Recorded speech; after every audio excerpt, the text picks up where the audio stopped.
le mal que l'occupant nous a fait n'est pas encore guéri. Voilà le fond du problème. L'aliénation culturelle finit par être partie intégrante de notre substance, de notre âme. Et quand on croit s'en être débarrassé, on ne l'a pas encore fait complètement.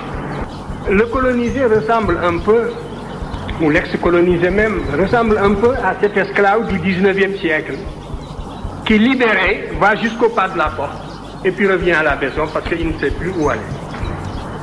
Il ne sait plus où aller. Depuis le temps qu'il a perdu la liberté. Depuis le temps qu'il a acquis des réflexes de subordination. Depuis le temps qu'il a pensé, comme appris à penser à travers son maître. C'est un peu ce qui est arrivé aussi à l'intelligentsia africaine, dans son ensemble. Parce que, en dehors de quelques questions, toutes les questions que vous m'avez posées reviennent à une seule. Quand est-ce que les Blancs vous reconnaîtront-ils? Parce que la vérité sonne blanche. C'est cela. Mais c'est dangereux ce que vous dites.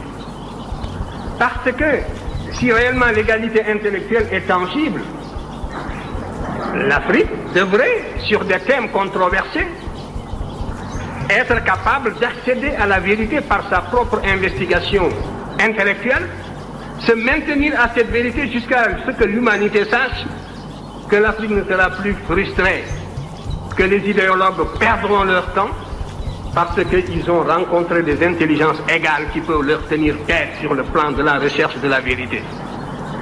Mais vous êtes persuadés que pour qu'une vérité soit valable et objective, il faut qu'elle sonne blanche.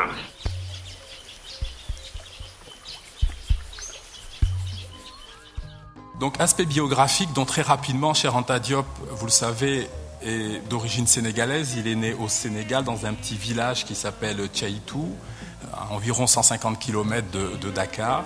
Ce qui caractérise son éducation, c'est un ancrage particulièrement fort donc, dans la culture africaine.